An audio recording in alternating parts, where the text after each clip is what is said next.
faktor ya untuk penentu jenis kelamin. Yang pertama dari visual itu dari ciri-ciri fisik yang tampak tanpa harus memegang. Jadi misalnya kayak bentuk dipantau gitu, dari bentuk kepala, dari bentuk bodinya, terus dari bentuk ekornya, dari bentuk kakinya atau posisi nanggungnya. Terus yang kedua dari perilaku. Jadi perilaku juga bisa dilihat, bisa diprediksi atau dikira-kira mana jantan mana betina. Terus yang ketiga dari memegang fisik, itu biasanya yang paling digunakan lah. Biasanya kalau, tapi ada juga yang cara memakai kayak bandul gitu. Kalau saya sih pribadi belum pernah pakai bandul gitu. Cuma yang paling akurat untuk menentukan jantan atau betina ya pakai tes DNA. Cuma kan nggak semua orang pakai cara itu karena itu biaya juga, kecuali kalau burungnya mahal itu sebanding. Kalau burungnya biasa ya nggak sebanding sama biaya DNA-nya. Oke, yang pertama dari menentukan jenis kelamin dari perilakunya. Biasanya yang jantan perilakunya lebih aktif dalam artian ini, kayak aktifnya itu gerak-gerak gitu. Jadi dia nempel di ruji, terus gesek-gesekin paruh-paruh gitu kalau jantan biasanya. Terus nggak terlalu galak sama temennya yang lain, jadi nggak terlalu galak. Kalau yang jantan biasanya lebih pendiam, cuma dia aktif di sangkar. Tapi kalau yang betina dia lebih galak biasanya. Jadi ada yang dekat gitu burung lain, terutama sama betina, dia pasti ingin bertengkar gitu kalau yang betina. Terus kalau yang jantan tadi kayak agak ngangguk-ngangguk kalau biasanya udah birahi sih. Kalau belum birahi belum.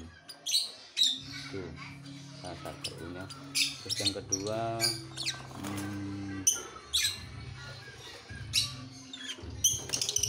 perilakunya ini apa? Oh iya, kalau untuk jenis yang non klep, yang rosecolis itu punya keunikan. Biasanya itu yang betina kalau udah siap kawin, biasanya udah birahi gitu, udah dewasa.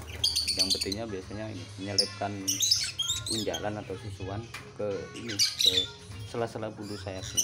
Itu ada di video saya sebelumnya yang saya rekam. Itu yang betina masukin bulu sela-sela ke bulu. Itu kalau untuk rosecolis ya, untuk non klep. Kalau klep sih saya belum pernah tahu kalau masukin bulu gitu, cuma yang jenis non klep aja. Jadi 95% lah itu betina kalau yang masukin bulu-bulu. Karena kalau saya pribadi yang lain jantan belum pernah, selalu yang betina.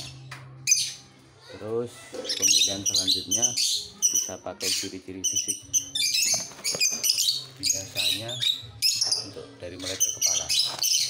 Kalau kepala yang jantan biasanya bentuknya lebih lonjong,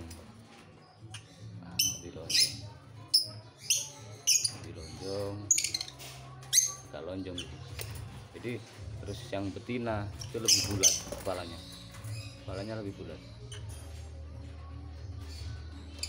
Tapi nggak mesti juga, cuma itu nggak bisa jadi patokan, cuma jadi bahan pertimbangan.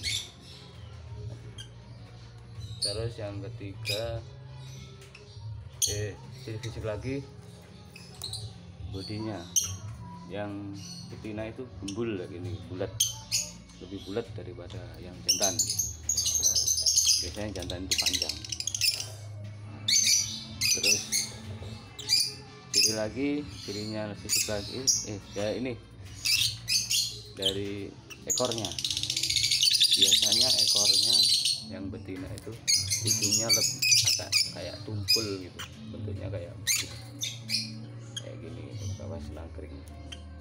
Kalau yang jantan itu biasanya agak lancip, jadi kayak bentuk huruf V itu kalau dari ekor.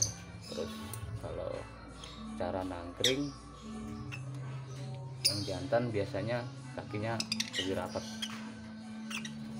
tapi nggak bisa jadi patokan, cuma ini sebagian besar, jadi kayak nangkring gini. Kalau yang betina itu biasanya agak megang gini, kayak ngangkang tapi nggak ngangkang, agak lebar gitu.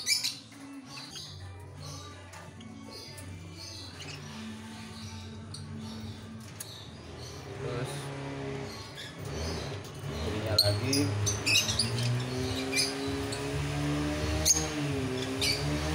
apa ya, kalau yang tiap orang punya ini, punya trik sendiri-sendiri. Kalau saya yang paling ini triknya itu pakai sorot matanya. Jadi kan kalau orang kan cek sorot mata kan kayak yang jantan itu tatapan matanya tajam, sama kayak burung lepas. Kalau dilihat matanya atau dibayangin gitu, dilihat-lihat gitu, sorot matanya itu tajam, itu biasanya yang jantan.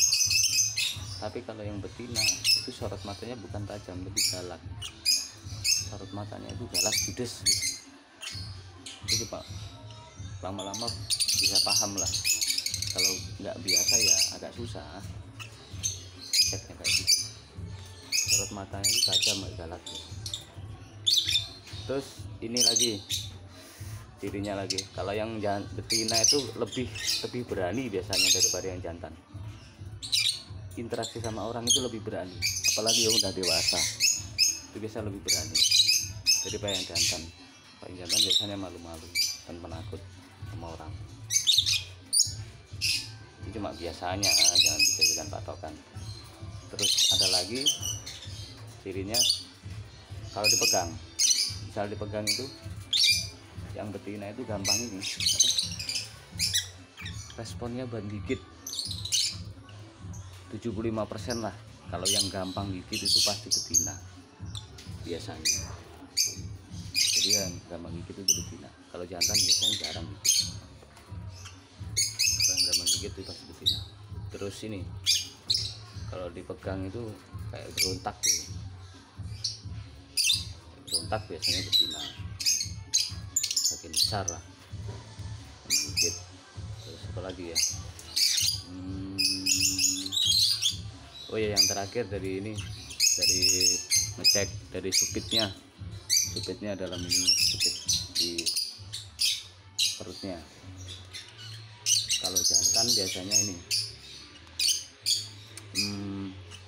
antara tulang iga tulang dada yang tengah itu lebih dekat sama supitnya kalau jantan. Terus supitnya itu begini, rapat. Semakin dia rapat itu semakin prospek untuk jantan. Kalau betina semakin renggang. Tapi juga nanti tergantung usia. Jadi semakin, misalkan betina semakin dia pernah bertelur atau udah dewasa, dia semakin renggang. Kalau jantan juga nanti semakin lama juga agak renggang, cuma jadi makanya kalau jantan dewasa kadang ada yang segini, kadang ada yang segini, kadang yang agak lebar, nggak mesti. Cuma kalau yang betina itu pasti semakin lebar, jadi semakin supitnya semakin renggang.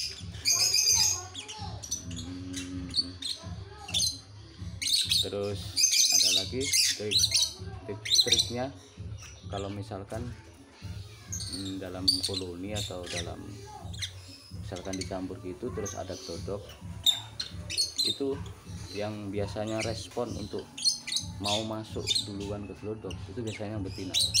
Dia ada glodok, dia deketin gitu, terus kayak ada mau pengen masuk glodok, itu biasanya betina yang kayak gitu. Kalau jantan biasanya cuma ngecek aja, terus habis itu nangkring di atasnya. Kalau betina dia respon untuk masuk gelodok, biasanya betina. Oke, mungkin cuma itu aja sih sebelumnya. Nanti kalau ada tips lagi bisa share lagi.